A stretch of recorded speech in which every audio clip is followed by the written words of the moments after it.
برهام باء وراء ألف ثم ها ميم مجل فيض تيجان جخن نينان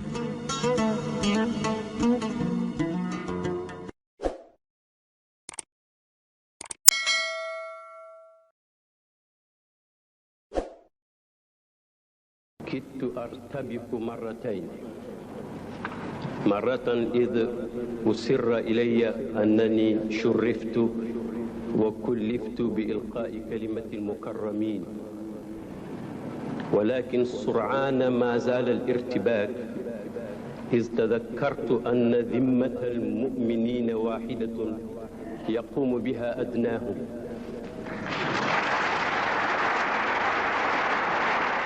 Oustaz Barham Diop est sénégalais, né le 25 mai 1932 à Kaolack, correspondant au 20 Muharram 1351 de l'Hégire, fils de Seydi Mahmoud Aliou Diop. Barham kër gi mu juddoo ak kër gi ma juddoo yaakaar naa ne ku ko natt du ëpp téeméeri mètre su fekkee mat na ko. ñoo bokk kon benn pàkk bu ñu juddoo maag moom ñoo bokkit benn at bu ñu juddu. Oustaz Ibrahima Mahmoud Diop nag kenn la ci alaam yooyu nga xam ne yàlla may na ko mu juddu ci usra boo xam ne ñun xam lañ ci diine ci ay maamam waaye juddu ci alaaqa bu wér baayam di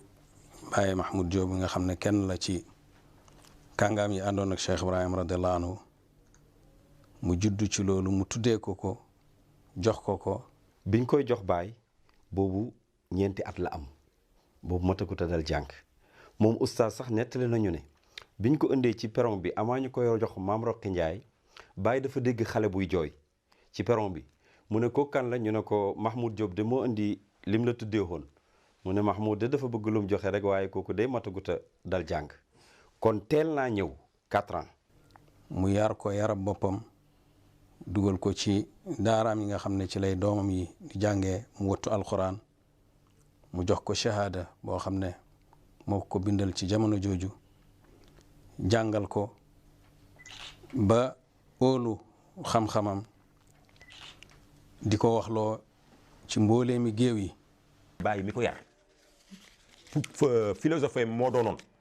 bàyyi mu ne soo amee ca garage wu mécanicien ya benn mécanicien boo xam ne da nga koo yar ba def ci moom jikkooy lislaam pour kooku jottali sa message mooy gën a yomb yow nga jottali ko yow. On était des deux complices que Baye nous a renforcé les liens entre nous deux. Mawlana Cheikh Ibrahima Niass Cheikh Barham Diop dafa bokk ci ñi nga xamee ne si ay chance am la bokk. ngir lan ngar na mu namoon ca moom na mu ko uufee na mu ko yare ngir la mu namm ca moom amul lenn loo xamee ne li échec na ci lépp feeñ na nga xamee ne moom noonu la ko yaakaaroon ci moom yàlla def na si sutura dara manqué wu ci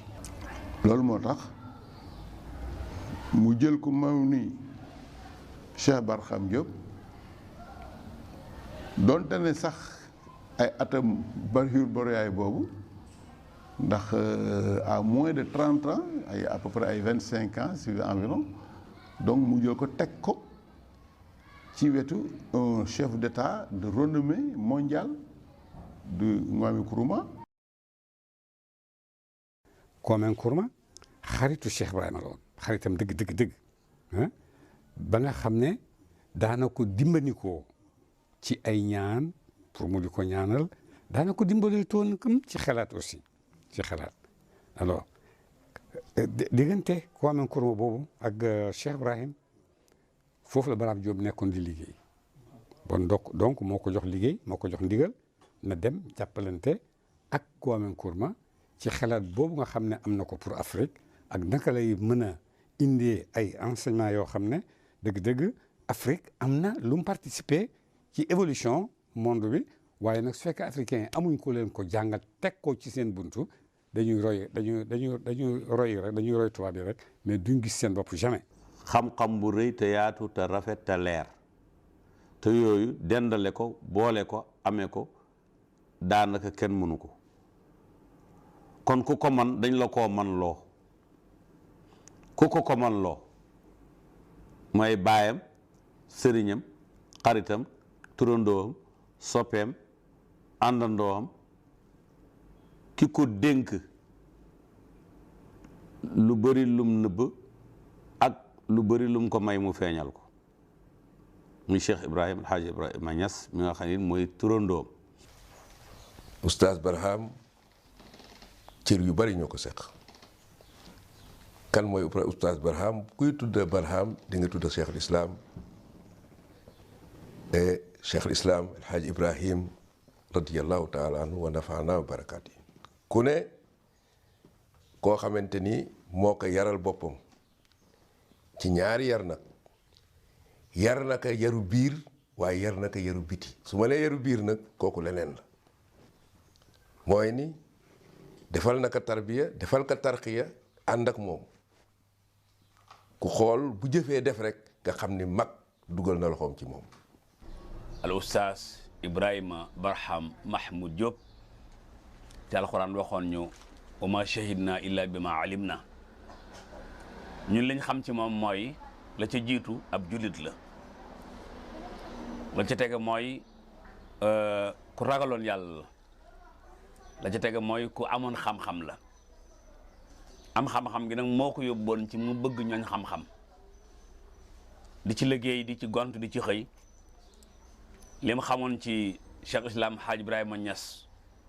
yaatu woon lool te itam mu xamoon nu mu koy joxee nekkoon ku pédagogue bëgg xam-xam ba tax mu bëggoon borom xam-xam yi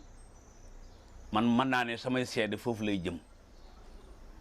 ñaar ba ñett ba ñeenti yoon teje nañu bu ci nekk mu am kàddu yu mu yëkkati jëmale ko ci noonu waaye nekkoon na ko kuy nab na bi ci xam-xam ku ne bu la gisee lay nekk yitteem mooy nan la lay dollee ba say jumtukaay gën a yokk. yàlla jox na ko xam-xam joxoon na ko xam-xam mais boo amee xam-xam te jëfewoo ko tam xam-xam bi du am solo li ma gënoon ràññee ci moom mooy jëfe xam-xamam. dundam yëpp daf ko joxoon lislaam ak xam-xam kooku moom seetlu nañ ko li ñu munul bàyyi ci dundam mooy xam-xamam foo mun a toll ci niveau ci xam-xam bu waxee nga reconnaître ko amul benn gàkk-gàkk boo ci gis. Oustaz nag kenn la ci ñu néew ñi nga xam ne jàng na xam-xam rafetal ko rafetal lugatu daat muy lugal arabiya bi nga xam ne ñi ko juddoo sax rafetal ko jafe na ci ñoom waaye bokk na ci ñi nga xam ne dañ leen di lim ci ñi rafetal luga boobu te teel koo rafetal lool. Oustaz Ibrahima Mahmoud Diop nag ñëpp xam nañ ko ci njëriñ yi nga xam ne jëriñ na ko mbindee fi xusuusan ñi nga xam ne ay taalibe baay lañ di ay mbokkam ci baay jëriñ na leen ba sonn ci xam-xam yi nga xam ne moom la baay doon jàngale ci xam-xam yi nga xam ne itam moom la baay bind lu ci bëree bëri lu ci lëntoon rek leeralal na ko nit ñi. dama am benn jigéen boo xam ne dafa nekk Dakar yàlla def mu sëy ay at amul doom mu di ma ñaanloo may ñaan di ñaan affaire bi yéex ma oo oustaz ma ne ko man ma nettali ko affaire ndaw si ne ko ndaw si mi ngi Dakar léegi dama bëgg nga jox ma ndigal ma jox la numéro ma jox ko sa numéro téléphone moom mu oo la nga jox ko rendez-vous mu ñëw fa nga ñaanal ko parce que vraiment yéene naa ko mu am lim am te yaakaar naa sa ñaan mu ne ma noonu kenn du ko dimbalee doomi at kenn du ko dimbalee nit léegi ni ñuy def mooy danaa la jox looy jàng yow di ko ñaan man ma jël di ñaan yàlla ba yàlla sottal ko mu jaarale ko ci sa loxo mais noonu kenn du ko dimbalee nit yaa ngi gis lim doon bañ maanaam su ndaw si demoon mu ñaanal ko moom mu dal di am te man ñaan naa ba sonn amul ndaw si daf may daal di xeeb moom loolu lay bañ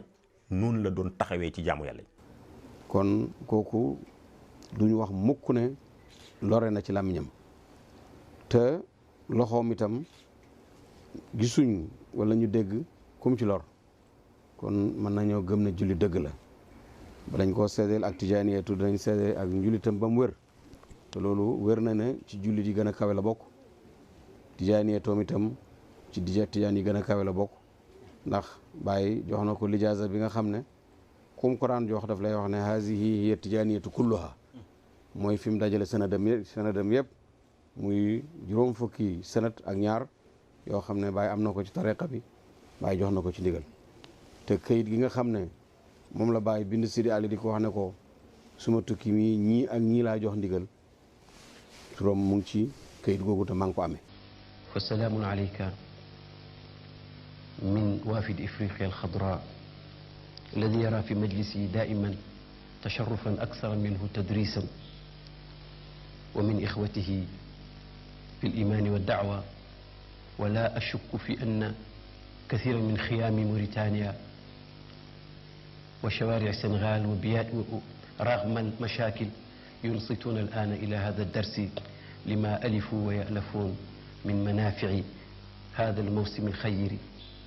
فبارك الله فيكم. Au mois de mars 2011, nous nous sommes rendus à la faculté des sciences sociales et humaines de l'université de Mohamed V Agdal. Et en discutant avec le doyen là, de l'époque, Abdrahim Benhada, qui est historien, professeur depuis longtemps, il nous a fait un peu l'historique des études africaines au Maroc. Alors on nous disait, bon, vous savez, il faut savoir que notre interlocuteur principal à l'époque, qui a été l'espèce de hôte pour l'Assemblée générale, c'était l'Institut d'études africaines. Parce que la vice-présidente du Coresria de l'époque, Fatima Hara, qui est actuellement la présidente, était la directrice pendant un temps de l'Institut d'études africaines et elle, quand elle n'était plus directrice, était encore professeure dans cet institut-là. Et donc, c'était un peu notre interlocuteur. Mais on a fait le tour pour rencontrer les autres universités, les facultés. Alors, à cette institution, le professeur Bernard nous a dit, vous savez, en fait, les études africaines sont parties d'ici, de Agdal, et que ce qui a déclenché le processus qui a mené à la création donc, de l'Institut d'abord, de la chaire, et puis ensuite de l'Institut, c'était une conférence qu'un alim sénégalais avait fait devant le roi Hassan II. Elle dit que bon, d'habitude le roi ne parlait pas après les conférences, là, les jours sassaniens. Il venait, il s'asseyait, il écoutait, puis il partait à la fin. Mais cette fois-là, il a écouté le professeur, le alim, il disait, et il a été tellement impressionné qu'il a pris la parole. Exceptionnellement, il dit, mais là, on a entendu ici quelque chose qui est tellement important qu'il va falloir qu'on se mette à l'étudier et qu'on crée les conditions pour que ces savoirs-là soient enseignés, étudiés et enseignés dans les universités marocaines. Et c'est là qu'est parti un processus qui a mené à l'adoption d'un décret. Et après, ils ont ouvert donc la chaire, créé la chaire d'études africaines. Ensuite, c'est devenu l'Institut d'études africaines qui est encore en existence au Maroc. Alors je lui ai demandé qui était cet alim sénégalais. Il me dit Ibrahim Mahmoud Diop. Dem nañu Mali, Guinée, Burkina Faso, Niger. Niger bi oustaz di dem foofu la dafa fekk association yëpp taxaw lànk ni lii dañuy wor l'islam. Oustaz bi bu ñëwee def ak ñoom conférence fukki association ak benn ci saa si dañu daal di wëlbatikuwaat daal di ñoom dañuy regroupé wu def benn regroupement bu ñu tuddee groupement des associations islamiques pour la population et le développement GAIPD. C'est assez difficile de parler du professeur Ibrahim Mahmoud Diop. Et c'est à dessein que j'utilise cette appellation-là, professeur, parce que pour nous, c'était un très grand professeur, un grand intellectuel à tout point de vue. Et en tant qu'homme, il était très humble, très accessible. Et on pouvait passer à côté sans le remarquer. Et compte tenu du très haut niveau auquel il était en tant qu'intellectuel, c'est difficile de voir quelqu'un aussi humble tout en étant aussi érudit. Il avait accès à beaucoup de monde, il avait accès à des chefs d'État, à des rois, et à des personnalités politiques, à des personnalités du monde des affaires. Mais il ne faisait pas la différence entre ces gens-là et un simple talibé ou un simple citoyen ordinaire. Et ça, il fallait vraiment, je pense, avoir la grâce de Dieu pour pouvoir se comporter de manière aussi humble, quoi. li nga xam ne mënuñu ko fàtte tamit ci moom mooy jikkoom rawatina jikkoom Cheikh Barham man mosuma ko gisee fu mu jàmbate ci naar yi wala di def ñi sant Dia ak Baay Sow léeg-léeg li ñuy def ci naar yi mosuma ko gis mu tuutil boppam très important parce que naar yi bala ñu lay weg rek nga fonk sa bopp sa colin fonk sa bopp sa set fonk ba bopp ci sa langue fonk sa bopp ci li ngay wax nga xam ñu xam ne xamu ko fonk sa bopp ci bañ a ànd ak ñoom ci yenn détails yi. Barham dafa fulawu musul jaar ci affaire yi caaxaan ci gone waaw liggéeyal xam-xam bokk ci xale yi njëkk a mokkal alxuraan ci Medina waaye dafa bëggoon nit ko am qualité dafa bëggoon nit ko am fulla te itam dafa bëggoon feeñal liggéeyam ci doomu aadama yi ndax missionnaire la boo xam ne yàllaa ko ebal ci doomu aadama yi mu nekk wuutu yonent bi sallallahu alayhi wa sallam pour liggéeyal islam liggéeyal ak doomu aadama humanité loolu nag mu bëggoon fu mu ko feeñal li ko yàlla jox te feeñalukaay bi nag jafe mu gis Barham nag di feeñalukaay loolu taxoon mu sawar ci Barham. jàngkat yi bëri nañ mais jàngkat boo gis ñu bëree ko jàngal moom kenn rek moo ko jàngal mooy Baye Niass moo ko jàngal ba siin mimara moo ko jàngal Faatiha jàngal ko alxuraan ba mu wattoo ko bor bu ne door koo xamal la ci biir alxuraan. Moi, j'ai eu ma première fois de le voir, c'était en Mauritanie, quand il est venu là-bas. Moi, je suis mauritanien. Donc, je le voyais venir faire des conférences chez les Arabes, les Maures. Et connaissant bien les Maures, comment ils sont éloquents dans la langue arabe, et comment ils parlaient de cette langue, et comment ils admiraient la langue arabe, voyant un noir parler l'arabe de la façon dont il parlait et l'admiration que ces Arabes portaient à Oustaz, ça m'a impressionné dès le départ. Bon. Ensuite, quand je suis venu à Medina Baye, mon premier gamou, c'était en 1986, et j'ai vu aussi dans la Lejna Sakafia, c'est-à-dire la commission culturelle au niveau du gamou, avant que le gamou ne commence l'après-midi, c'est Oustaz qui animait. C'est lui qui parlait aussi. À chaque fois qu'il parlait l'arabe, nous, ça nous fascinait en fait. C'est la manière dont il maîtrisait cette langue est extraordinaire. Pour quelqu'un qui n'a pas fait les grandes universités ou qui n'a pas fait le monde arabe dans l'Azhar ou autre, qu'on le connaissait bien, il fascinait même les plus grands arabophones du monde musulman.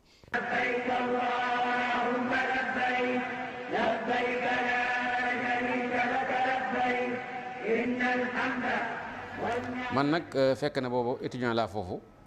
yàlla dogal 1973 ñu daje Makka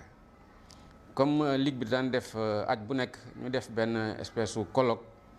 dajale fa ñu bari ci borom xam-xamam jullit yi ñu daje ñu waxtaan ci mbiri jullit ñi 1973 ñu def nu mel noonu bi ñu ko defee ma dem teewe ji ko bi ma teewee dégg ñuy wax yu am solo ci surtout sax mbirum jàngale ma gis ci kenn koo xam ne kii sénégalais la mu waxtaan wi neex ma lool ma xaar ci buntu bi ba mu génn bi mu génnee ma nuyoog moom wax ko man maay kan mu wax ma moom tam mooy kan foofu lu ñu xamante ci buntu ba daal di fay fasante kóllëre ngir wax ju rafet jam fa wax te yàlla dafa dogal ba mu ko waxee ba ci suba sa daanaka foo dox ci Màkka rek dégg ñuy nettaliwaat la mu doon wax ak di ko yéem loolu nag tax yokk sama ak cofeel ci moom. Oustaz Barham man maa ngi xamante moom depuis 68 booru 67 68 mais xamante min bayit du xamante bu ñu jóg mais dama ko parce que booba man dama nekk taalibe Kaolack di jàngee fu ñuy wax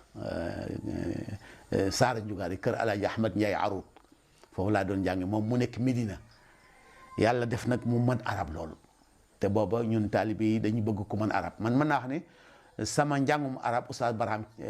bokk na ci li tax ma jàng làkk arab loolu moo tax ajjuma jot dañ daan ne Médina ngir ñaari mbir benn gis cheikhul islam Alaaji Ibrahima Niass bu jullee ba pare ba wéeru ci minbar bi di jàng xadisam yu bëri yooyu loolu da daan dem di ko seetaani ñaareel bi mooy bu ñu génnee dajeeg Oustaz Barham ci mbedd muy làkk arab parce que booba defe naa am na téere bu mu doon jàngal taalibe yëpp ñu ko bokk bu dul durée di daaliye nga xam ne ñëpp ko xamoon moo ko doon jàngal yëpp. Kër Baay Ñas rek la jàng waaye nag topp ko nag yàlla yi defal ko ci buntu mu xam li mu xam ci wàllu diine yàlla defal ko talent bu dee wax arab ñëpp dañuy bëgg. bu dee ci arab yi dañuy jaaxle kii kan man waa dara mais ay na jaar ñu ne min Sénégal kii fu mu kii kana kii fan la jóge ñu ne Sénégal la jóge doon tam nit koo xam ne kii dafa ràññu ko ci dégg arab loolu moom àdduna si yëpp xam nañ ko daanaka fu mu masaa dem bala ñuy déglu sax li muy wax dañuy déglu li mu koy waxee maanaam arab moom amu ci woon denn ci maîtrise ko yàlla même maîtrise langue arabe daanaka loolu moo tax arab yi bu masaa ñëw duñ bëgg sax mu jóge fa ndax yàlla yolam ko yàlla may jàppandal ko yàlla may ci wàllu làkk arabe. Moi je me souviens avoir rencontré des gens qui m'ont demandé si je connaissais Oustaz Ibrahim Mahmoud Diop. Même en France il y a un Libanais que j'avais rencontré un jour qui m'avait dit est-ce que vous connaissez celui-là? Je lui dis bien sûr. Il me dit sa connaissance de la langue arabe est vraiment extraordinaire. Donc ça c'est vraiment quelque chose qui fait l'unanimité. Il a même parlé en Égypte un jour en présence du président Hosni Moubarak et d'autres personnalités où il a fait des discours en arabe. Sa connaissance de la langue arabe est vraiment extraordinaire. yàlla jox na ko xam-xam joxoon na ko xam-xam mais boo amee xam-xam te jëfewoo ko tam xam-xam bi du am solo li ma gënoon ràññee ci moom mooy jëfe xam-xamam kon bu ngi ñëwee tey di fàttaliku jëmm jooju mënul xej sax ci ay waxtu saxantumaak ci yenn simili waaye li ñuy war a wax ci moom comme dafa bari am na yoo xam ne duñ ko bàyyi li nga xam ne mënuñu ko bàyyi te ñu dund koog moom mooy dundam yëpp daf ko joxoon lislaam ak xam-xam kooku moom seetlu nañ ko li ñu mënul bàyyi ci dundam mooy xam-xamam foo mun a toll ci niveau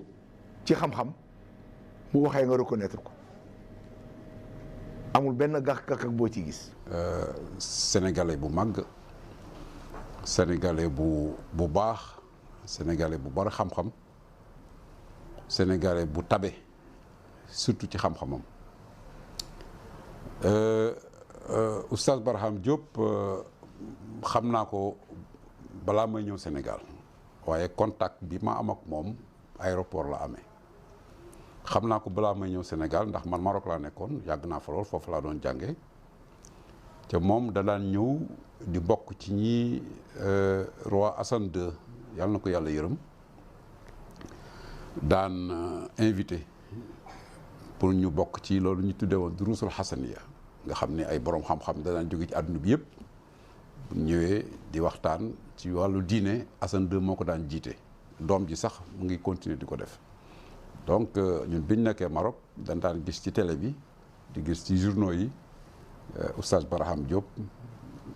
mu nekk ci ñi nga xamante ne dañ daan bokk ci mbir yooyu ñu nawoon ko lool mu daan ñu siggil itam en tant que nit ku ñuul en tant que sénégalais.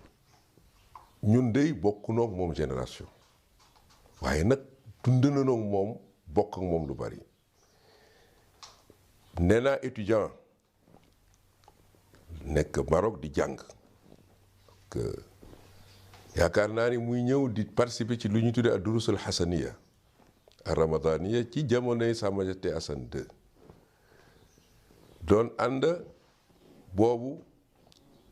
Cheikh Nazir Niass moom yàlla na yàlla yokk ko ay leer muy macha allah le lendemain kuy sénégalais kuy africain rek da nga siggi ndax la fay daje ci kàngam ci àdduna bu Barham defee darsam ba génn ëllëg sa coow parce que jafe na boobu jamono nit ku ñuul taxaw ci xeeti borom xam-xam yi fi doon jóge fépp te ku ne xamoon na Sa Majesté le roi Hassan II ni mu nekkoon ku bàyyi woon xam-xam mais tegu ci kanam loolu dund nañu ko mu am lu mu def ci ñun. wa kulla bid'atin dalaala wa kulla dalaalatin fi nnaar. ayyuha almu'minuun yatasaaءalu kathiirun min ahli al-ghayrati al-yawm min shabaabi al-muslimiin min ulamaa'i al-umma mimman yahtammuuna bil-islaami wa hayaatihi wa taqaddumihi wa irtifaa'i alwiyatihi yatasaaءaluuna ba'dun liyatma'inna qalbuhu wa ba'dun fi shibhi hayratin yatasaaءaluuna ترى مع كثرة العدوان على الإسلام والمسلمين مع كثرة الكيد والمكر ضد هذا الدين مصداقا لقوله تعالى ولا يزالون يقاتلونكم حتى يردوكم عن دينكم إن استطاعوا هذا يتساءلون ترى هل الإسلام إلى خير هل المسلمون إلى خير ëpp la xam-xam ëpp la wërsëg ba noppi gën laa yaru oustaz ku yaru woon la noo mën a mel boo ñëwee dana la jox sa cër dana la jox sa wàccuwaay te it ku oyofoon la oyofoon na ba boo ko fekkaan ak njabootam day mel ni ku toog ak ay moromam. yàlla may na ko xam naa am na ñu ma gën a fasaay ñu ma ko gën a xam ñu ma ko gën a miin mais bokk na ci yu ma jàngee ci moom fexeel ba sa noon bu mu la yàpp ba bu ñëwee wax la mun la wax yeggee lu nekk mais oyofal it bay say xarit buñ la ragal a wax dëgg. loolu daf ko moom da ko doon dundee bu dee yëqu ñàkk fay daal tax a jug doo ñeme oustaz bu dee dëgg nga nekk da nga def ba ñu dëgg ñëw fekk mu oyof mu yaatu. oustaz boo toogee ak moom ci lay yar ci la lay yar ci nu muy waxee ci nu muy toogee ci ni muy lekkee ak ci ni mu lay jàngalee ni moom ku woyof la te doo ko yab moom ku woyof la mais doo ko yab. Et là, ça c'est très important. En tant qu'homme, il était très humble, très accessible. Et on pouvait passer à côté sans le remarquer. Et compte tenu du très haut niveau auquel il était en tant qu'intellectuel, c'est difficile de voir quelqu'un aussi humble tout en étant aussi érudit. Il avait accès à beaucoup de monde, il avait accès à des chefs d'État, à des rois, et à des personnalités politiques, à des personnalités du monde des affaires. Mais il ne faisait pas la différence entre ces gens-là et un simple talibé ou un simple citoyen ordinaire. Et ça, il fallait vraiment, je pense, avoir la grâce de Dieu pour pouvoir se comporter de manière aussi humble, quoi. li tubaab di wax générosité maanaam laabir surtout ci li jëm ci xam-xam joxe xam-xam ñaar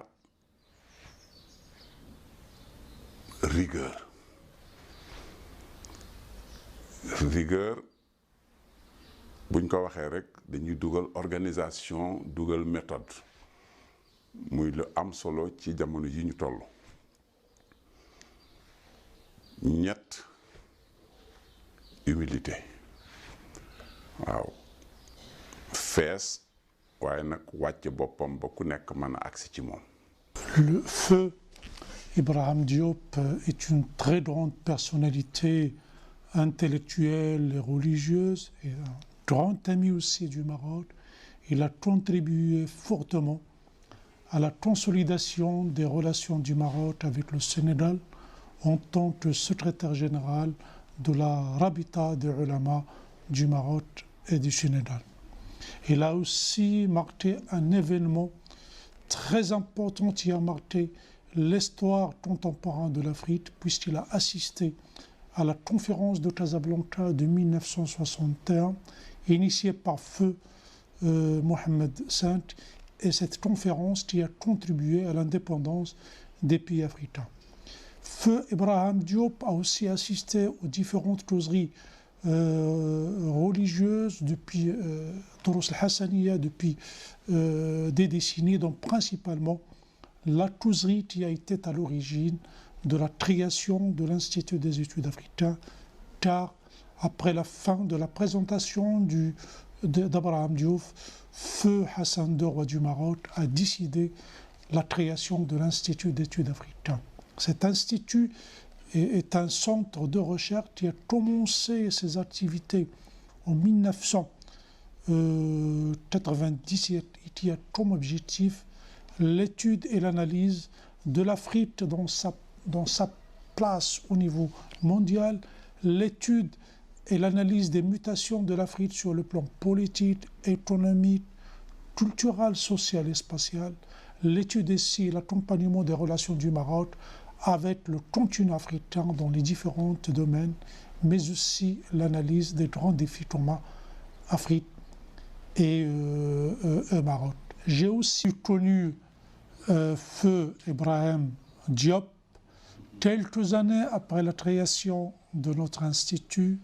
lors d'un projet de recherche concernant la présence marocaine au Sénégal. Je l'ai rencontré dans son bureau et j'ai trouvé lui une personnalité intellectuelle, modeste, et il a contribué pleinement à la réussite de notre mission de terrain au Sénégal. Pour moi, c'est un honneur de pouvoir parler à mes amis sénégalais, mes amis africains, et aussi à la famille de notre cheikh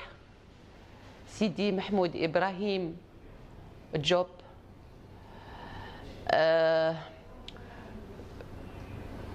C'est un grand honneur de dire que vraiment, à travers les 20 ans que j'ai côtoyé notre cheikh, surtout le mois de Ramadan, la période des Durus Hassaniya, le Maïmouna, vu que je prépare une émission, Fidilal l'Islam, sous l'ombre de l'Islam, avec les grands cheikhs, machaïkhs et les ulama qui viennent à travers le monde entier vers Durus Hassaniya, le Maïmouna, j'avais vraiment l'honneur d'interviewer plusieurs fois chaque année notre cheikh, avec beaucoup de beauté et de bonté et d'intelligence spirituelle. Il vient pour vraiment nous donner ces paroles d'or, pleines de lumière, pleines de miséricorde, pleines d'influence et de l'impact, plein de beaucoup de savoir. Et lorsque je dis le savoir, c'est une lumière de notre Seigneur, c'est une lumière qui vient de la lumière divine, Allah, Allahu nuru samawati wal ard. Et on sent vraiment qu'il y a une lumière qui règne, qui vient de son cœur et qui se transmet à travers son visage. Et ce qui est beau, c'est que les gens qui travaillent avec moi à la télévision, et il y a une personne qui fait partie de Junoud al-Khafa.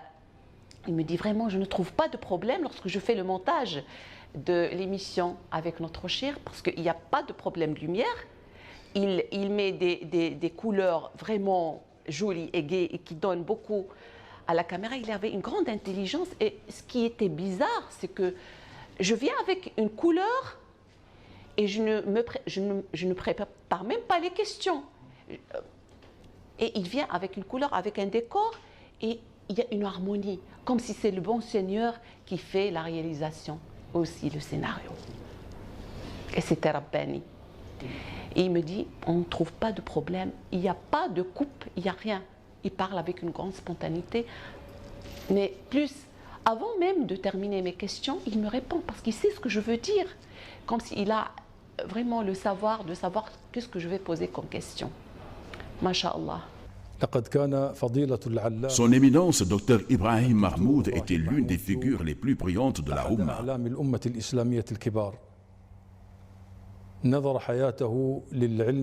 Il a consacré sa vie à la propagation de la science et à la clarification du message de l'islam et de ses objectifs à des millions d'individus du monde islamique, et ainsi qu'à des millions de non-musulmans qui percevaient son message, ses idées et ses efforts intellectuels.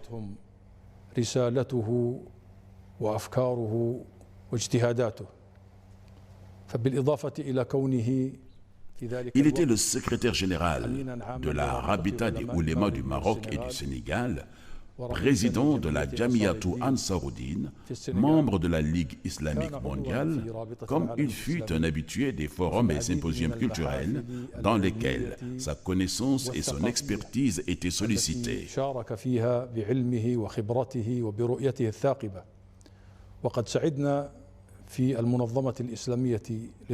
Nous avons eu la chance à l'USESCO depuis sa création en 1982 de bénéficier de ses fructueuses contributions.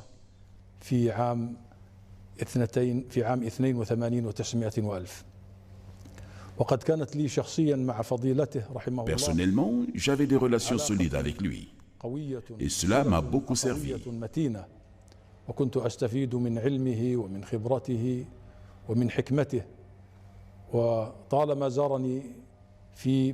Il m'a souvent rendu visite durant ses séjours au royaume chérifien du Maroc pour les besoins des cours hassanites ou autres séminaires.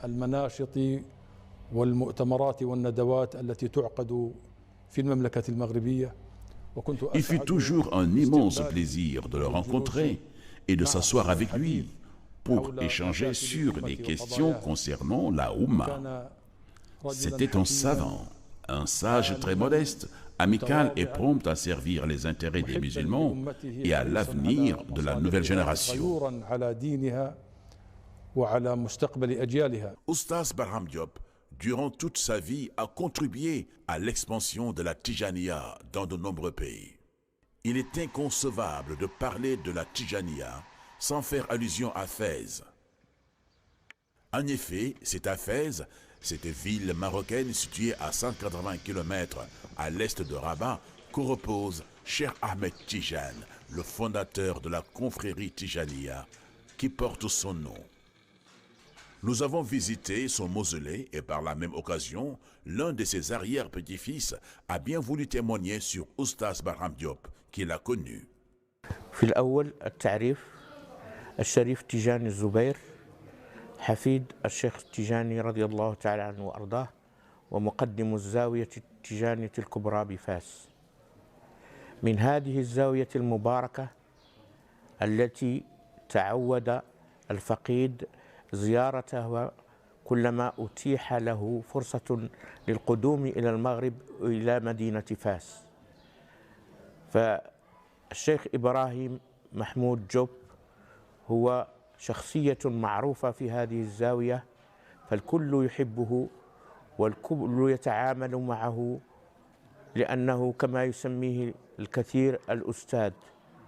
فهو أستاذ في أخلاقه وفي علمه، حيث أنه رغم كونه قد تخرج من مدرسة من كبرى المدرسات الإسلامية والتيجانية ألا وهي مدرسة الشيخ إبراهيم نياس رحمة الله عليه، فإنه كان رجلا عصاميا كون نفسه بنفسه وكان داعية بحاله وبمقاله، فقد كان باحثا في كل الأمور الدينية والعلمية، فكان شخصا محبوبا وعلاقته مع الكل هي علاقة علاقة احترام وتقدير.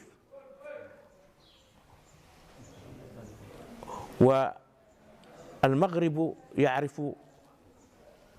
الشيخ إبراهيم محمود جوب كما هو يعرف المغرب، فعلاقته بالمغاربة وبهذا الشعب علاقة وطيدة، فالملوك والسلاطين في هذه الدولة يكنون له كل الاحترام وكل التقدير، كما كان أيضا هو يحبهم محبة خاصة. وأكبر دليل على ذلك هو إحياؤه للكثير من الدروس في حضرة أصحاب الجلالة الحسن الثاني ومحمد السادس نصره الله، فكان حضوره دائما مشرفا للإسلام والمسلمين وللطريقة التجانية، وهذا ما نعرفه عن الشخص. wóor na ma ni day Sénégal gi Cheikh Ahmed Tidiane Chérif El Fatimi Barham Diop Cheikh Tidiane xam na ni Barham Diop ci ñi mu am Sénégal la bokk. dégg naa ne ñu ni al amin alxaaji Abdou Aziz Sy mi nga xam ne mooy porte parole Tidiane Tiwaawoon dégg naa ba góor gi génne àdduna ba mu fa demee def na fa seede wane ne Barham du fen mukk te loolu rek doy na mérite waaw parce que yonent bi salaa salaam biñ ko laajee jikko yi bu ne ñu ne ko ndax mën naa nekk ànd ak julli daf ne déedéet daf ne waaw mais biñ ko def fen daf ne fen moom julli du ko def. kon bu ko ku mel ni sëñ Abdou Aziz Al Amin mi ñuy dàkkantele ku wóor ki taxawee ci dëjëm tànn jikko yëpp ne Barham du fen loolu rek doyoon na seede comme moom donc li ma wax yëpp dugg na foofu ku dul fen lu ne mën nga ko nekk ku dul fen lu ne mën nga ko am kon yàlla na yàlla taas ci barkeem. Oustaz Barham Diop respectait et avait de bons rapports avec les disciples des autres confréries. Il prônait véritablement le dialogue islamo-chrétien. Pour preuve, il avait fait une conférence dans une église. Moi, il m'a dit, je tiens de lui-même, qu'il était prêt à aller partout. Il m'a même dit qu'il a fait une conférence dans une église pour éclairer les chrétiens, pour éclairer ceux qui n'étaient pas musulmans. Donc c'est dire qu'il avait une très grande ouverture d'esprit et quelqu'un qui était prêt à aller partout où n'est-ce pas, sa connaissance était demandée, son expertise était demandée. Donc très généreux et très disponible, toujours prêt à aller intervenir, à donner des conférences. mboolem mag ñi Sénégal wax nañ ci moom li ma ci nettali tuuti ci moom laa ko déggee nee na mas na nuyu ji sëñ Abdou Khadir Mbacké radiyallahu anhu bi mu demee ci moom mbooloom moom ak mbooloo moom jiite woon ay ministre nga fa woon ak lu nekk ña nga fa woon waande biñ demee di ko présenté loo xam ne ci diine ji lañ woon dem di ko yëgali bañ demee ba yegg ci moom bañ defee la ñuy waxtaanee ba pare alors ba ñëpp génn moom dafa ñëw des ci gannaaw ñëw comme nee na moom loolu nu muy doxalee la ci diggante moom ak kilifa yi dafa des gannaaw ñëw nuyu sëñ Abdou Khadir Mbacké mais nee na bi mu ko nuyoo daf ko wax man la oustaz mu ne ko man daal barki démb dem naa Kaolack yow laa njëkk a laajte mu ne ko mu ne waaw mel ni ku xaw a yéemu noonu daal mu ne ko waaw parce que yow depuis 1963 ba nga demee Pakistan ba léegi maa ngi toppatoo say mbir. Rahmatullahi ala Cheikhna. Et je dis aussi, c'est pas uniquement un alim de savoir, mais aussi c'est un cheikh d'éducation. Et c'est aussi une personne qui avait beaucoup de lumière, qui avait beaucoup de charisme et qui vraiment regarde avec l'œil de Rahma, un œil de Reda. C'est quelqu'un qui avait beaucoup de sentiments, sixième sens, et Nour al-Basira. Et avec ça, il est toujours guidé par Ruh al-Mustafa sallallahu alayhi wa sallam, guidé par Ruh Sidi Ahmed Tijani rahmatullahi alayhi. mu ne ko yooyu boo mu ne bi mu ko waxee depuis 1963 ba léegi maa ngi yittewoo seen mbéy oustaz ne ko mu ne waaw parce que nee na mag ñi li leen yitteel loo ci laar da ngay mujj yitteel leen loolu la ko tontu ci ni mu ko nettalee mu ne nga bàyyi boobu ñu teg ci quelque temps mu jël àndaat ak xalifa Maolana Cheikh Ibrahim Alhaji Abdoulaye Ibrahima Niass ñu dem nuyu ji sëñ Abdou Lahad Mbacké nee na bañ defee la ñuy waxtaan wa ngan nga ba mu jeexee it moo des gannaaw ñëpp nuyoo moo mujj nuyoo ba mu nuyoo sëñ Abdou Lahad Mbacké nam ko nettalee ci fullaam di rëjë daf ne ko bëgg nañ ci yow te nee na loolu lu tuuti la mais lu poids bu rëy lay peser donc foofu tamit wax na ci loolu ci mag ñi ci lu mag ñi wax ci moom ci lu rafet. dem na Laayeen ànd fa ak mbooloo moo xam ni moo leen jiite te dara yëkkatiwu leen lu may dox lislaam bañ demee ci maam Raan tamit ci Laayeen bañ waxtaanee ba pare maam Raan ki mu àndal doomam ji mu toogal doom ji dugg génn mu ne ko oustaz mu ne ko na nga xam ne de boo ne bismillah ci télévision mbaa ci rajo ba ngay wax asalaamaaleykum na nga xam ne maa ngay déglu de mu ne ko waa papa loolu moo tax duul lu ma neex ma wax de xam nga loolu kon lu rëy la. Barham dama bëgg a wax ci biir Sénégal ci biir këri diine yi nekkoon na ko trait d'union la boo déggee waxam loolu la sama baay boobu wax xalifa moo dëgg pire la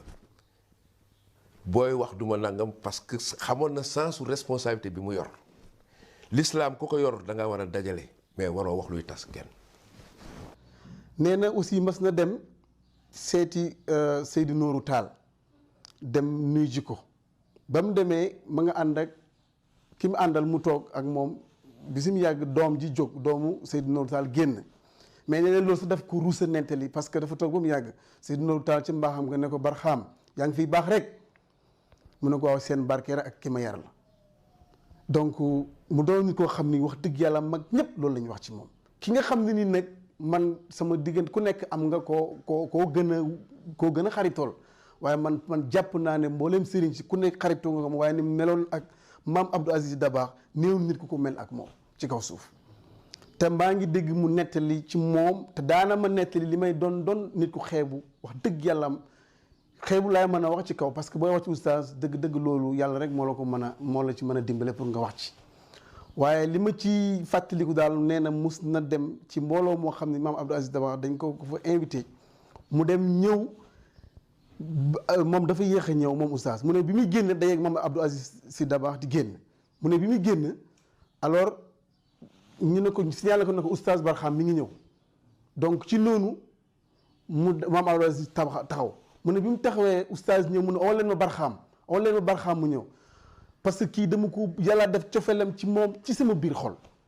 te loolu dëgg-dëgg bu ko waxee ñun gëm nañ ko ndax góor googu képp ku mu bëggoon rek yàlla moo la bëgg yonent bi sallallahu alayhi wa sallam moo la bëgg. ñëpp la amanteel ak ñëpp fii man la fi gënoon a collaborer waaye am na ñëpp ñoom Moustapha Cissé am na alaqa kër Cheikh Ahmed Bamba ndax ñëpp lu baax lay wax ci ñoom. su ko defee mën naa ni doomu kër diine yëpp la woon waaw ñoo ñuy doomoo ko nag ndax ni ko yàlla bind et puis bariwul wax ku teey la dana xam ku teey la bariwul wax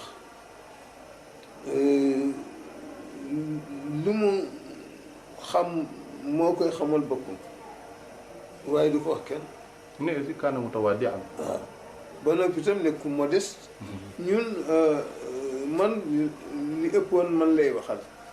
ñun suñu waxtaan guddi lay doon mu ñëw fekk ma sama néeg wala mu fekk ko néegam ci bu ñu tukkee dañuy toog di waxtaan ba déggee ñu noddu ci jàkk yi ñun waa biir de set na ma ne ko xanaa ñu dem julli ji boobu door a nelaw si lëf moom lay naan def toujours donc kon loolu doon na loo xamante ni rafet la te mbooleem kilifa diini noonu la mel ak ñoom ki ko yaroon nag mu ñoom naa Cheikh Ibrahima Niass radiyallahu taala anhu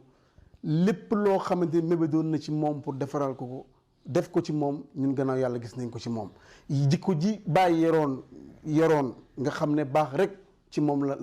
la sax wax dëgg yàlla am gis nañ ko ci oustaz mu bëgg mbooleem nit yàlla yi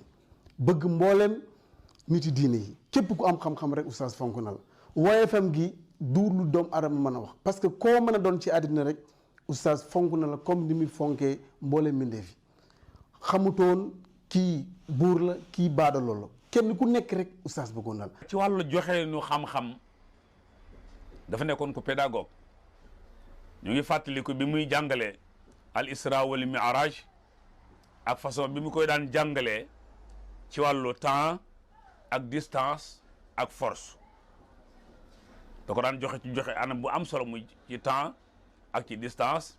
ak ci force naka la ñuy nekk ñoom ñaar ba ñu dégg al isra wal mi'raj ci gaawaay gi yonent bi gaawoon ci dem ak dellu si kon oustaz Barham Mahmoud Diop rahimahullah wa radi anhu ku ragaloon yàlla la ab jullit la woon ku gëmoon la ku bëggoon xam-xam la te bëggoon ñoñ xam-xam ñi nga xam ne ñoo cay nekk di nab nabi loolu moo waral mu am cër bu rëy ba mu amoon ca duruus ramadan yi yem am ca Maroc waaye mu amoon tamit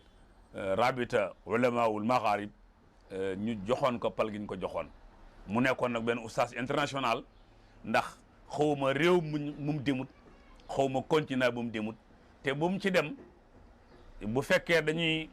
def conférence bi ci arab la koy def bu fekkee ay wolof la fa fekk mu def ko ci wolof am na yoo xam ne da koy def ci anglais ci ñam nekk am na ñoo xam ne da koy def ci français ci ñamu nekk kon nekkoon na benn oustaz boo xam ne bi international la woon. li nga xamee ne mooy njukkal lu ñu war a delloo oustaz Barham ndax ñoo ko ameel mooy njabootam gi nga xam ne macha allah daf leen fee bàyyi yàlla nañ fi yàgg gannaawam mu yar leen jàngal leen ñu yaru ba dañuy waaf ci kër yi ngir yar buñ leen yar ndax ku ne xam na ne boo fekkee gëléem nga tiim ko di ko sëf benn ci ñaar yi taxut gàtt taxut néew doole taxut